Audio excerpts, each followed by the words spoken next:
What's up, everybody, and welcome to another episode. Hit the like button, subscribe to my channel, and share the video. Hit the join button and become a member. Wow! Well, members get exclusive content. Hit the bell icon on my channel so that you will receive a notification every time I drop a video and you go check the video out. Leave a like, leave a comment. If you have not subscribed to the channel, please do so. Let's get right into it. Christopher Dorner. Most of you, many of you, all of you know who he is. The ex-police officer who wrote out a manifesto about a detailed manifesto about who he was about to unalive. He went on a killing spree, a rampage, unaliving police officers, had everyone shook up and scared to death. The police, in fact, got shot up a truck that they thought belonged to him. Come to find out, it was two women inside of the truck. Two Hispanic women, I believe, and they shot the truck up. I remember this shit happening when I was in the Los Angeles County Jail. Let's just jump right into it, the Christopher Dorner story, and see what the hell happened and what set him off. Something set this man off and he went fucking berserk. Let's get into it. Christopher Dorner. In 2013. 2013. Yep. Killing spree would unfold in California. Officer shot multiple times. That would grip the United States. Deputies say the killer could be anywhere. And grab headlines across the globe. The man who did this was a monster. Targeting his former employers at the LAPD. He was willing to do anything to kill police officers and their families and to get away. Ex-cop Christopher Dorner would embark on a vigilante mission for vengeance. He held a pistol out the window and fired multiple shots. As the clock ticked, the body count rose. The truck had a window down, assault rifle out of it, and started shooting. Another officer down. And with it the question, what could have provoked Christopher Dorner to commit his killing spree? He was going to get even through the barrel of a gun.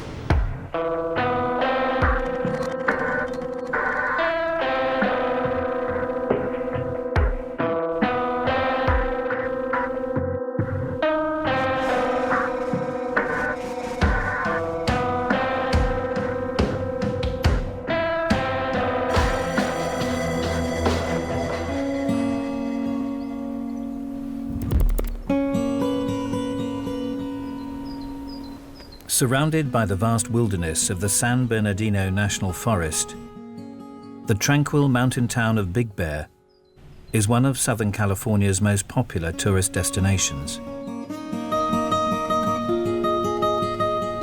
Big Bear is a great little mountain town. Big Bear and its environs, its neighbors, are a huge pine forest, essentially. We're out in the wilderness, kind of, you know. I mean, so that's what people like here.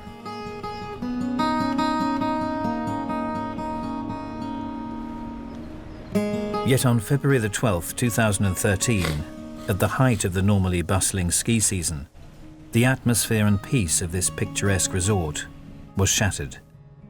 A manhunt underway right now for a former Los Angeles police officer accused of murdering 3 people. Law enforcement authorities from across the state had descended on the tranquil area as they sought a spree killer on the run. We were all on edge. You know, we're all keeping weapons by the door. People were taking precautions. The lone gunman had left a trail of carnage across California's cityscape before hiding out in the mountains. Christopher Dorner was now the most wanted man in America. There is a possibility that he's out here, and that's why we're out here searching. The search involved every level of law enforcement in the United States.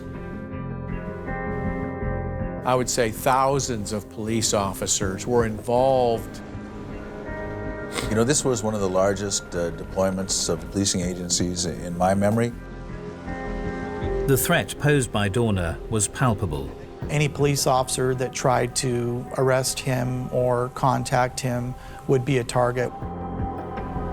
And apprehending him would be a challenge for detectives that had little precedent. Mr. Dorner's military training, his police training, the type and nature of weapons that we knew that he had in his possession heightened our concerns. We didn't get much sleep during that period of time.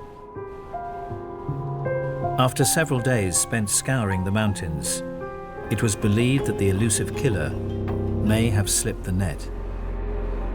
He went to ground. Didn't leave any, what we call a heat signature. You couldn't find him. However, in the early afternoon of the 12th of February, Dorner broke cover and was reported to police, sparking fresh life into the sprawling search efforts. Walk down the mountain. We heard the broadcast over the radio that Dorner had been sighted. Threw our raid vests on and we just headed out. We knew that he had already killed multiple people. The first thing that was going through my mind is, if we do find him, we were going to be involved in a shooting with him. Dorner was not rational. He was unpredictable, willing to do anything to get away. There was no question, at least in my mind, that this was going to end in more killing.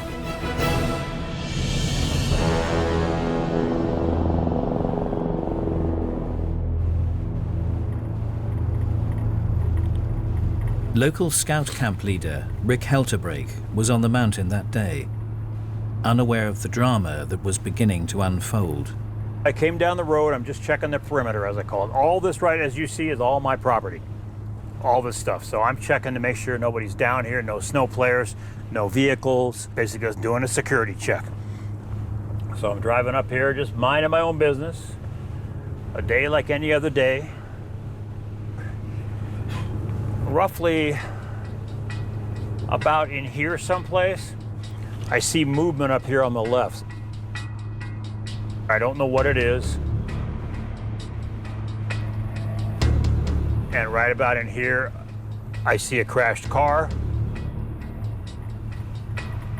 At around 12:45 p.m., Rick would lay eyes on the man who was the subject of one of the nation's largest ever manhunts. Within a split second or so, seemingly, I came up and Christopher Dorner came out of the snowbank at me with a rifle pointed at me.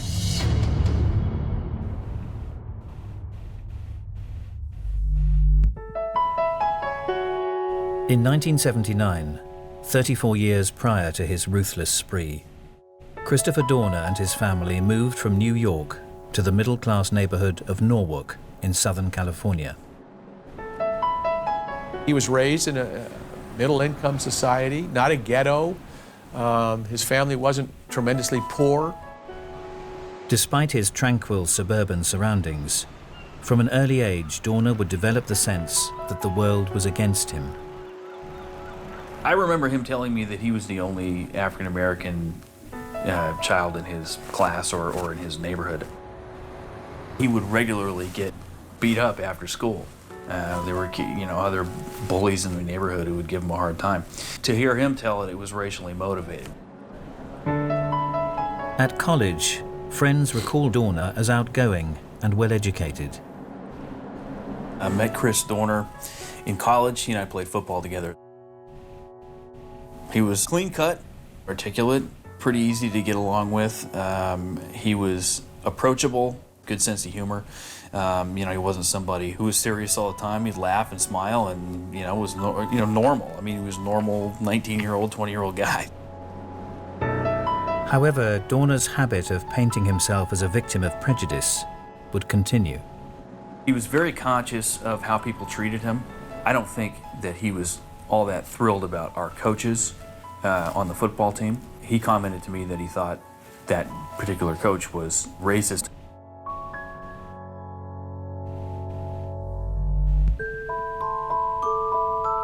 Dorner's problems with authority would continue after college.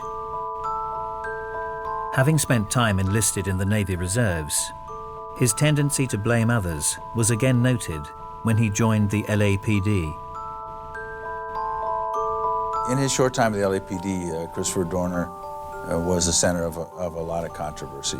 He made several complaints against other officers. He saw everything that happened to him that wasn't to his liking as a consequence of his race or of some overall scheme against him.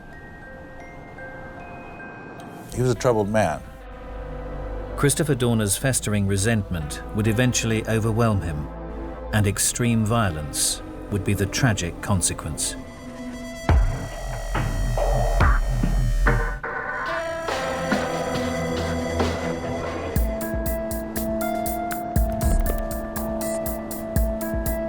In 2013, Christopher Dorner would perpetrate a killing spree that would leave California paralyzed by fear.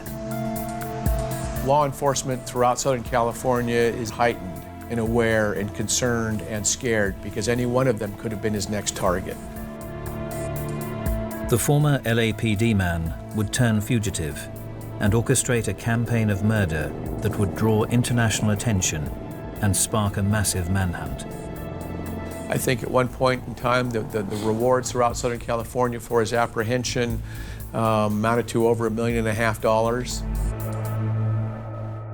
The extraordinary spree would begin in puzzling circumstances. The 3rd of February 2013, 7:30 p.m. The city of Irvine, 40 miles southeast of Los Angeles. 27-year-old Monica Kwan and her fiancé Keith Lawrence were found slain in the parking lot at their apartment building. She was a coach in the school system and a very well respected individual in the community. She was engaged to Keith Lawrence.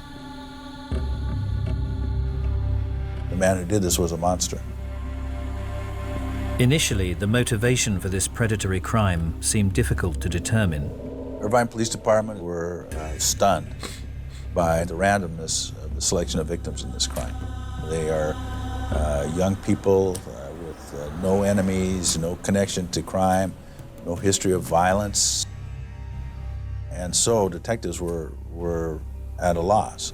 With police on tactical alert across this region tonight, men and women in uniform as well as the community are remembering Monica Kwan, a heartbreaking day as police search for a killer.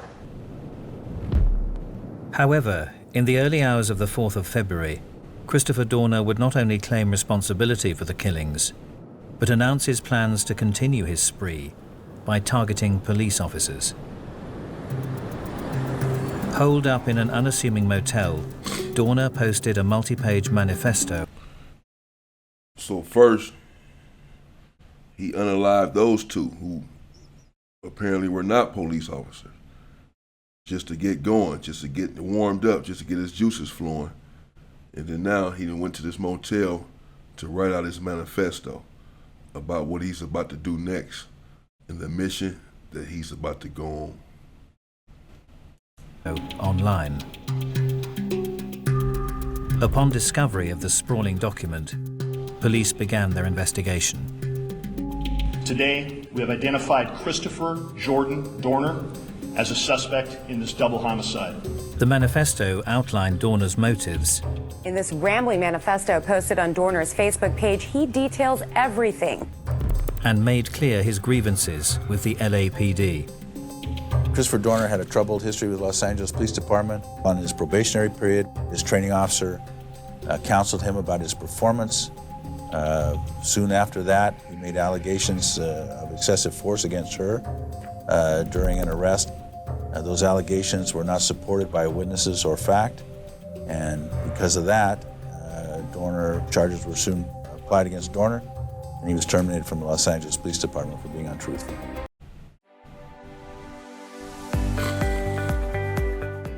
Introducing the filters.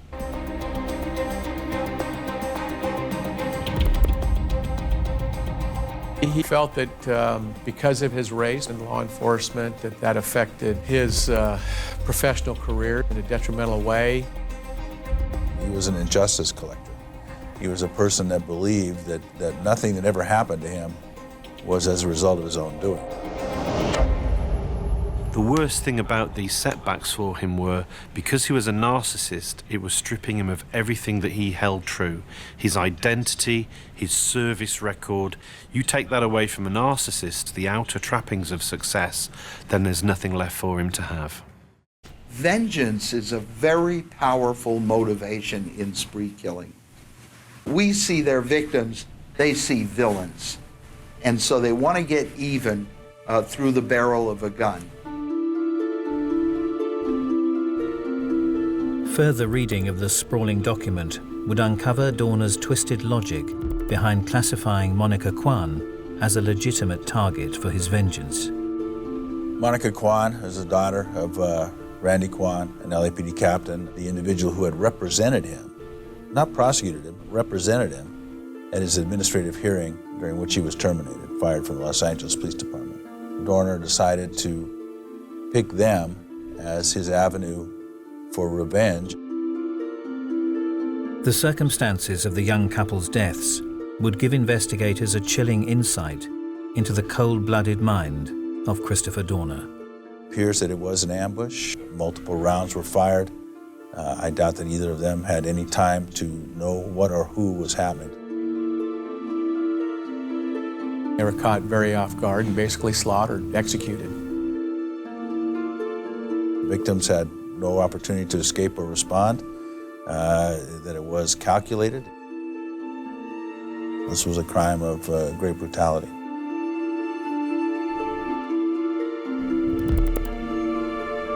He claimed he was not done and that he was still going to go after other law enforcement officers.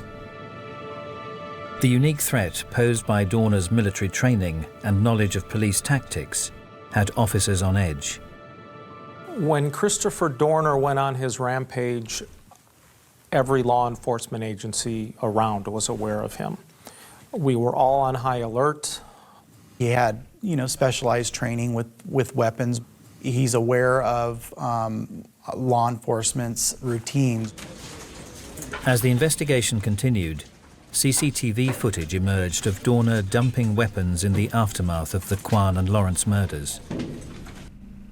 Staying one step ahead of the police, Dorner turned the tables on his pursuers, and the hunters would now become the hunted. The 7th of February, 2013, 1:45 a.m. Riverside City, California. Cab driver Karam Kaoud was working the night shift. Normal evening, was not that busy, just normal. I'm at the stop sign, like gray to blue truck. This guy, he ran the red light. At the same moment when I was thinking about this, I saw the police officer. I saw a truck pulling up next to the police. There is a car between them. In that car was Jack Chilson, a local resident who was also in the area. And that particular night, when I was going my way home, I was at a red light, and when I looked to my right, there was a police officer that pulled up in a squad car. Riverside officers Michael Crane and Andrew Takayas were out working a routine late-night patrol.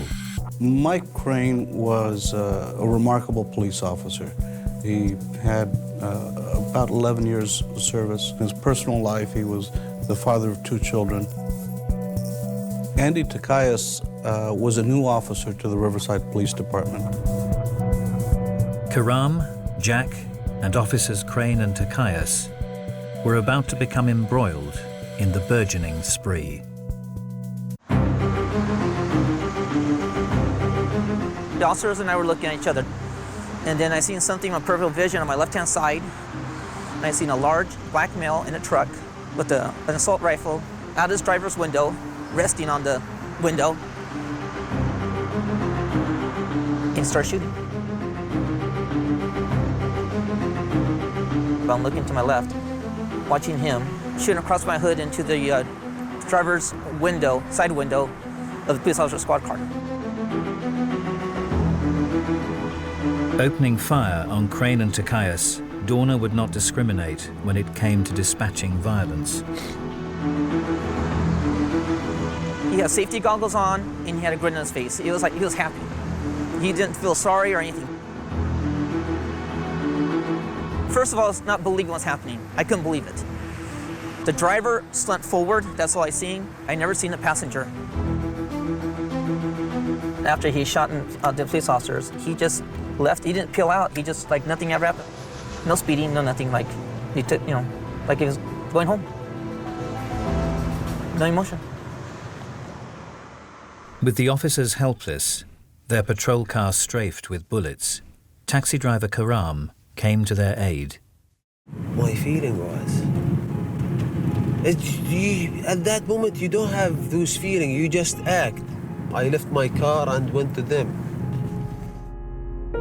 I saw the passenger police officer sitting up and Officer Taki, the wounded one, he barely can move. And I told him, what should I do? What should I do? So he told me the radio. So I pull it up and press the button and grab it to his mouth and he started to call. Officer shot multiple times. He cannot move, he cannot even grab the radio. He was wounded so bad. When police support arrived on the scene of the shooting, it proved to be too late for Michael Crane. 2 police officers went to his window and touched his neck, I believe, and they made their head like this, that he's dead. As the spree now entered its 4th day, Officer Andrew Takaias had been left critically wounded. Following the death of Michael Crane, Christopher Dorner's victims now numbered 3. It's very sad, actually. It's very sad, especially he have 2 kids and a wife. His attack on Officer Takaias and Officer Crane was cowardice. It was a blindside. It was suppressed fire. They had no idea he was even in the area. To be murdered for what you do for a living is the height of prejudice. Here's a man who reviled against prejudice in his manifesto. Yet he was willing to kill somebody just because of what they were wearing that day, just because they were a law enforcement officer.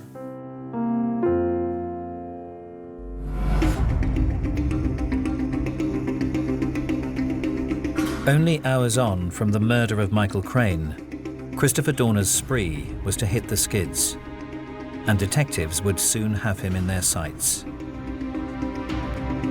We had a full perimeter around the cabin, constant exchange of gunfire. I mean, hundreds and hundreds of rounds being shot back and forth.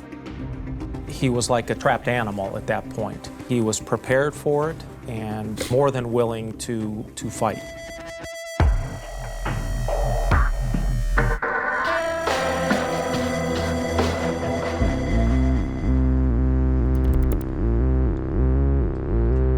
In 2013, California would be struck by a killing spree that would make waves around the world. I think during that week to 10-day period of time, I would say thousands of police officers were involved. Making his violent intentions public via an online manifesto, Christopher Dorner announced plans to target his former employers at the LAPD. He was going to seek revenge, and he seek revenge in a very violent way. 4 days into his spree, Dorner had claimed the lives of 3. They made their head like this, that he's dead, leaving another critically injured. Jeez. He's spazzing out, man. His indiscriminate killings initiated. Okay, so they said the first victims, the female and her, wasn't her husband or fiance, was the daughter of somebody in the police force, some heavy hitter. So that's why he targeted them and ambushed them from the back and said they didn't have a chance. He got up on them and that was it. Now he done went down, squeezed on some police officers, popped one of them, and now he's still on the run. There's no way they're going to let him live after all of this. There's no way. Even if they could bring him in alive, it would never happen. Initiating a statewide climate of fear. There wasn't much rationality that you could attribute to this individual that you could say, okay, we know who's safe and who's not safe. So a very much heightened sense of danger and vulnerability. With police paranoia at an all-time high, they at last got a break in the case. In a remote area on a dirt road, his burned out truck was found. When Christopher Dorner crashed his truck up in the mountain, I think the majority of us believed he was still up there. There was an initial concern that this was bait and that Dorner was somewhere nearby ready to snipe. People were worried. Nobody knew where he was.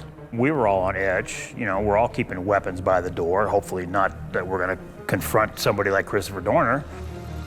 The discovery was made on the edge of the mountain town of Big Bear and would mark a turning point in what had now become one of the largest manhunts in Californian history. During the actual manhunt right after Christopher Dorner's vehicle was found, there were hundreds of officers up there. All the police agencies in my county were on tactical alert, the Sheriff's Department, the Riverside Police Department. The search involved every level of law enforcement in the United States. With Dorner's reputation for the unpredictable in mind, police proceeded with caution as they began their investigation. He was well armed.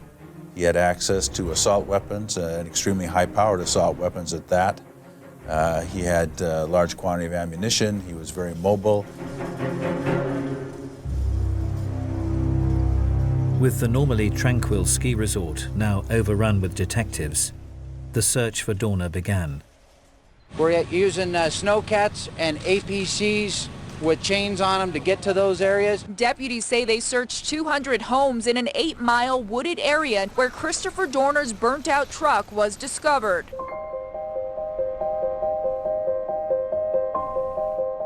Knocking on doors, going through fields and forests, trying to see if they could.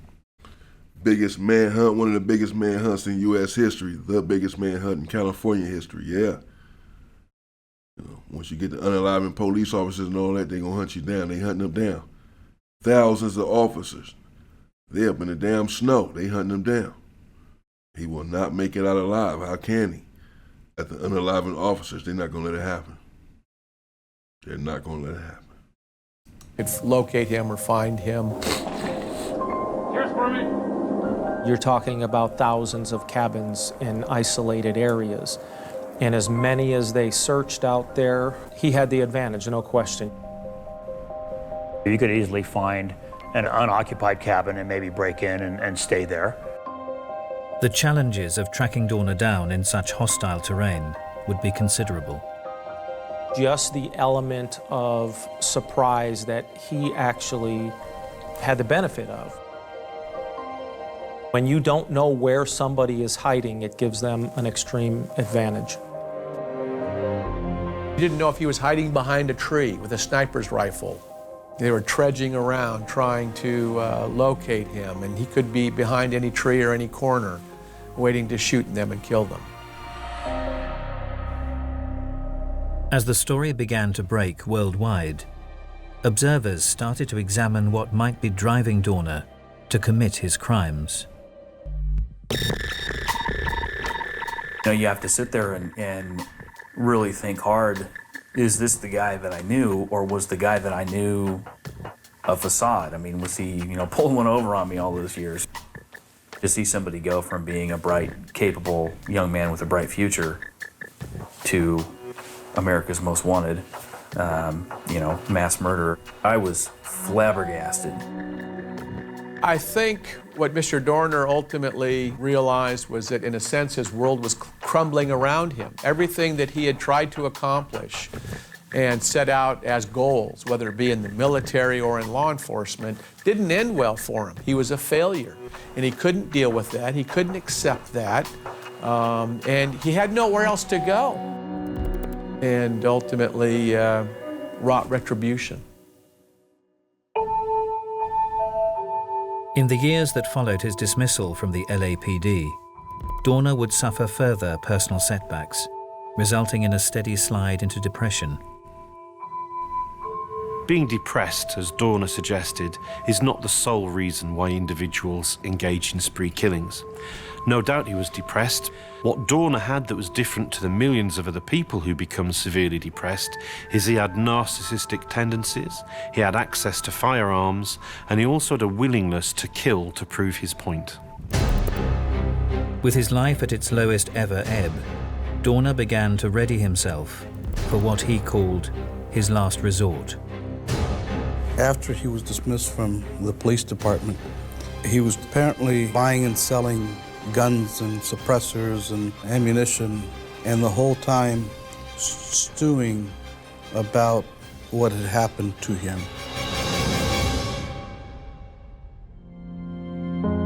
Following the killings in Irvine and Riverside, Dorner had fled to the mountains of Southern California.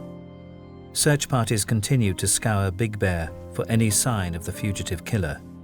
However, their progress was slowed by hostile weather conditions. HoneyBook completely changed how I do business. I'm a photographer, Jeez. in an independent business. It's a fact. That boy on a Running your own mission. business is hard. The He SWAT pissed team in off. more than one. Christopher Dorner is pissed off on a mission. Read out this manifesto. And he popping shit. Now he out there hiding. And they are looking for his ass. 120 heavily armed officers have been combing the area for 2 days. The snow slowing but not stopping their search. Locals and authorities alike feared Christopher Dorner may have slipped the net. Other than his burned out vehicle, we had no specific information that he was still in the Big Bear area. The longer the time passed, more and more people were thinking that he was gone. However, such feelings would prove unfounded. The 12th of February 2013, 12:22 p.m. Mountain Vista Resort, Big Bear. 911 received a call from holiday cabin owner Karen Reynolds. 911 emergency, what are you reporting? Tied up by Dorner. You guys were tied up? Yeah, tied up still. He went into a cabin where a couple had arrived, I guess, after he had broken into that cabin, and he tied them up and held them captive. The victims are managed to free themselves. They call the authorities and they report that he has taken their car. What's the make and model? It's a Nissan Rogue, ROGUE. Those people are very fortunate that they are still alive. With fresh information to hand, officers Jim Simons and Mike Medici now had a hot lead on a trail they feared had gone cold.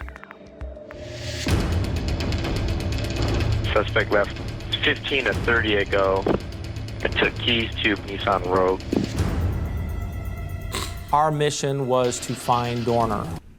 So, I mean, he's on a mission just for the people that's on his list, on his manifesto, the officers.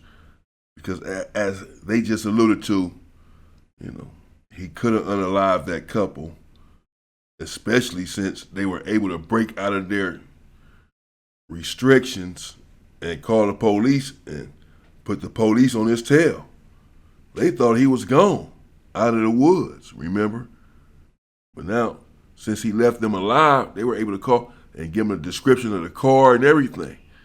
So I don't think he was too concerned about all of that. He just wanted to get to his next destination, which was whomever was his target. Was to find the car he was driving, was to try to outthink him where he was going next. Walk down the mountain. Christopher Dorner made it very clear that we, law enforcement officers, were his targets. So yeah, it obviously heightened our awareness. While officers Simons and Medici continued to pursue Dorner, unsuspecting local resident Rick Helterbrake would be confronted by the most wanted man in America. Right about in here, I see a crashed car, and then I see Dorner coming out of the snowbank right there, right at me.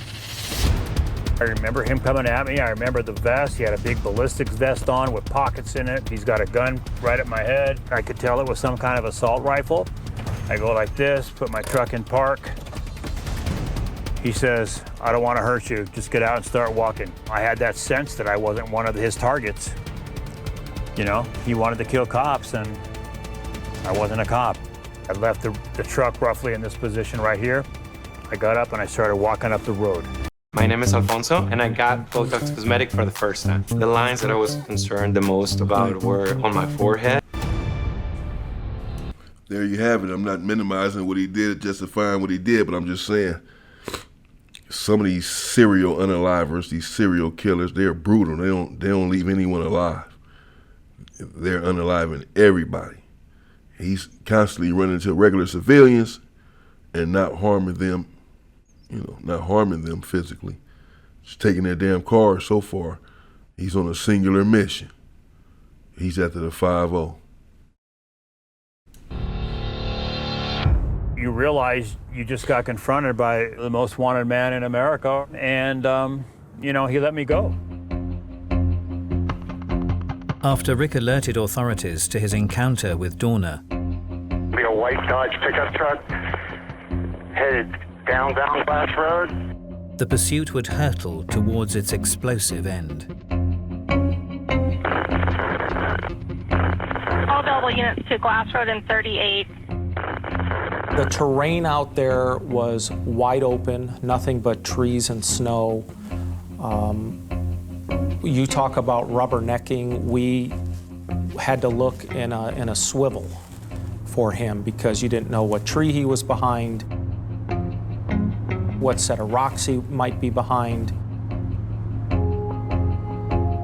We knew he was not going to go easy. We knew it was probably going to end up in some type of confrontation involving gunfire. San Bernardino Sheriff's deputies Alex Collins and Jeremiah McKay also joined the chase.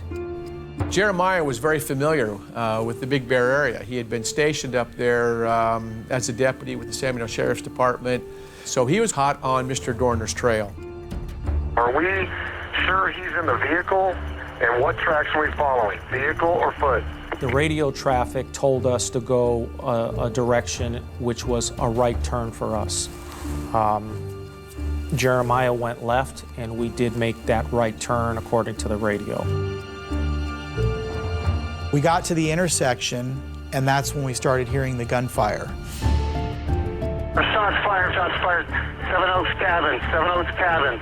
Copy, shots fired, 7 Oaks Cabin. As shots began to ring out, deputies Collins and McKay found themselves in the line of fire. Returning fire. Copy, returning fire. Officer down, officer down. Copy, officer down. Alex Collins had taken a shot to the face and another 3 to his chest, arm and leg. Dorner's crosshairs would then fall on Jeremiah McKay. We turned around, we pulled up and saw Jeremiah on the ground. 445, another officer down. Copy, another officer down. I saw that Jeremiah McKay was down and he wasn't moving. It appeared that he was dead. Christopher Dorner had claimed another life and had left another officer seriously wounded.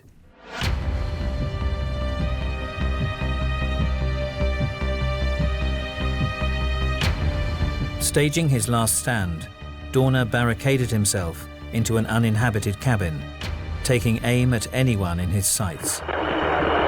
Fire, automatic fire coming inbound. Mike Medici and Jim Simons would return fire. Dorner started shooting at the deputies pinned down behind their vehicle. Automatic fire inbound. So we immediately just started shooting at Christopher Dorner in the cabin, trying to get him to stop firing. All you would hear are thuds, basically, coming over your head. There was no question in my mind he was not going to just give up or stop. SWAT is on scene. More teams of officers responded. Constant exchange of gunfire. I mean, hundreds and hundreds of rounds being shot back and forth. Deputies are still down in the kill zone. And he would start shooting at the deputies pinned behind the car again. We can hear the rounds, hitting their car. They are popping off smoke to get the wounded deputies out. Under the cover of smoke, officers Collins and McKay were retrieved from the kill zone. Deputy Collins would receive treatment for his injuries.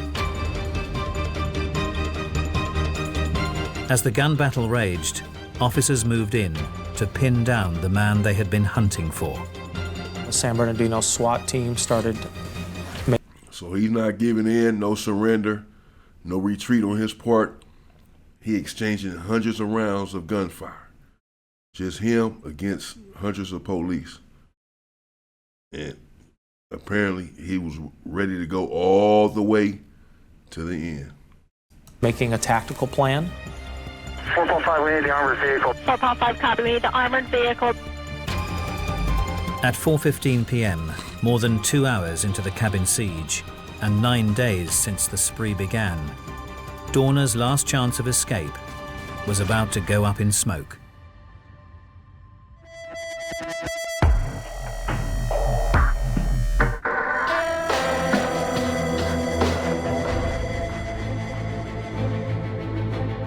I love Monday.com. What's Monday.com? You don't know Monday.com? This is Monday.com. In 2013, Christopher Dorner would embark on a killing spree, declaring his intent to dispatch vigilante justice against his former employers at the LAPD. He was a ghost. You never knew where he was or firing from. The out-of-control ex-cop would take the lives of 4 in 9 days, leaving 2 other victims critically wounded.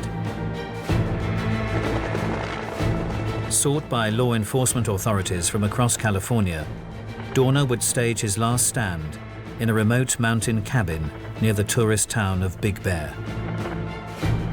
There was no question in my mind he was not going to just give up or stop. Officer down, officer down.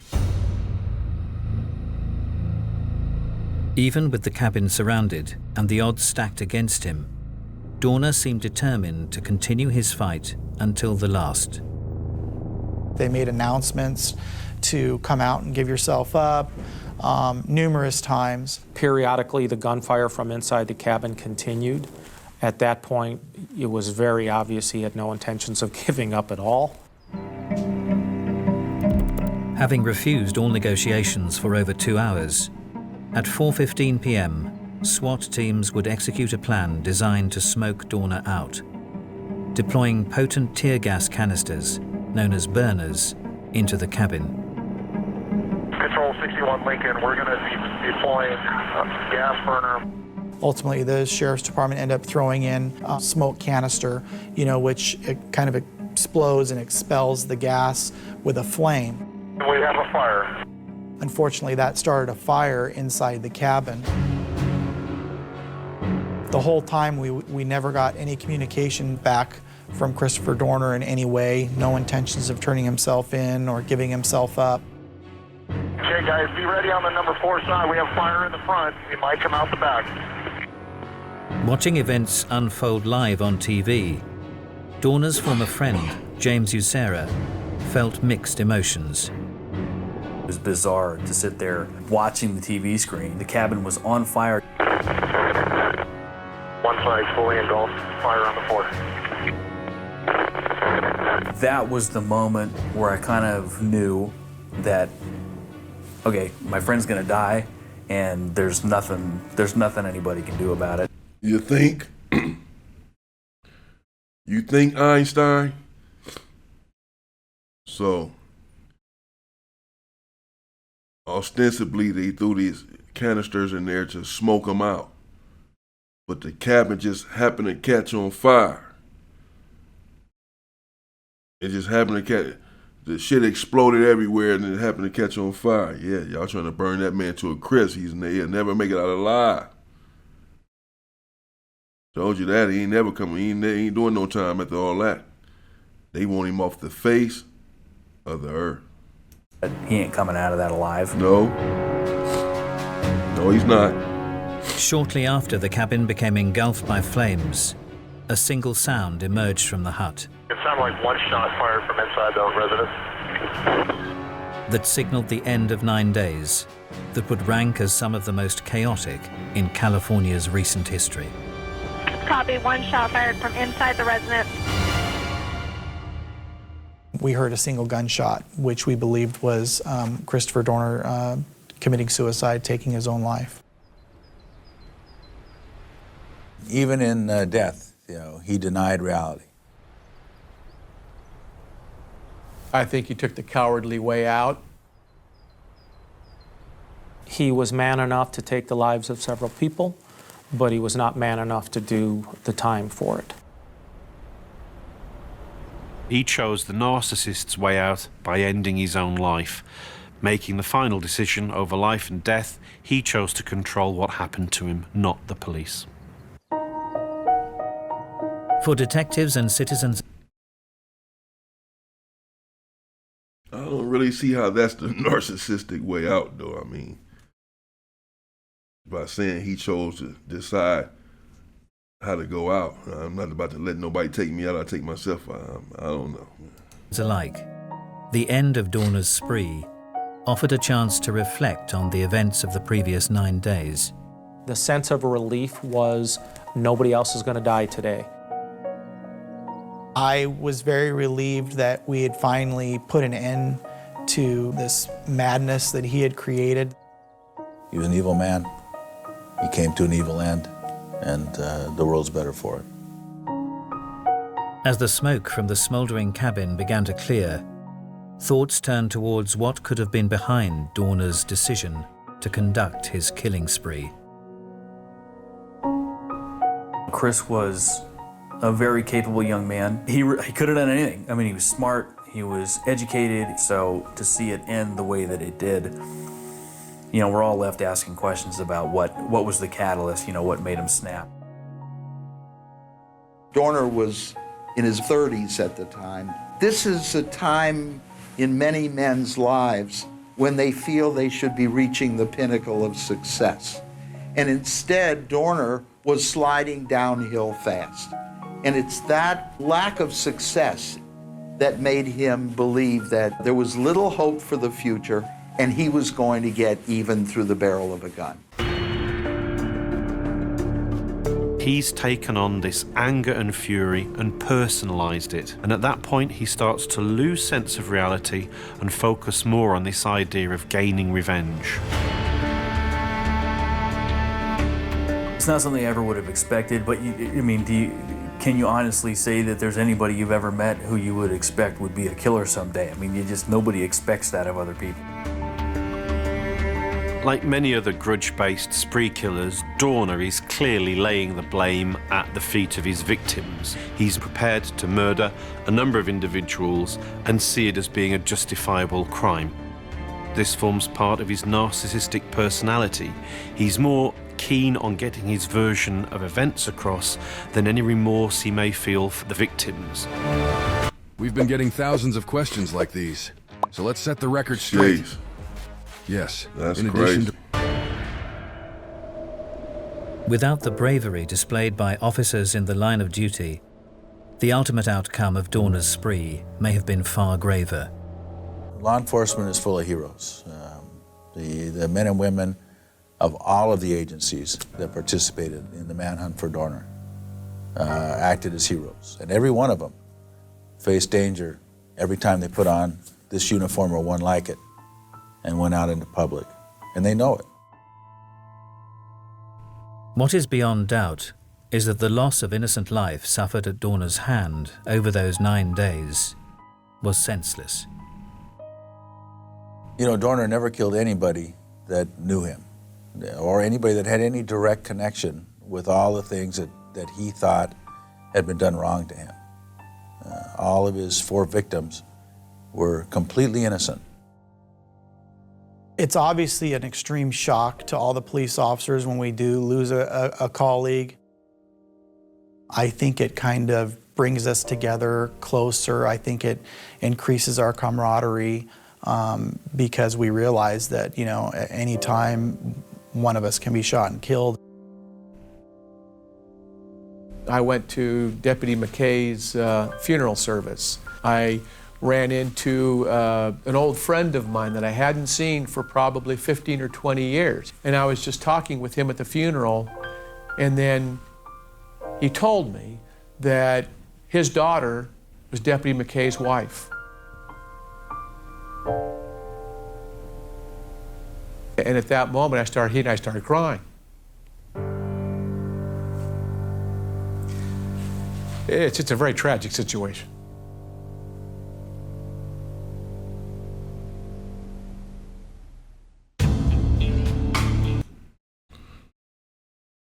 Okay, people. There you have it. Christopher Dorner went on a very wild killing spree. Felt slighted by the LAPD. Felt like they were racist. They are.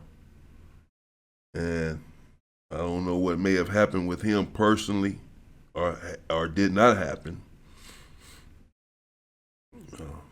Apparently he was troubled in some ways.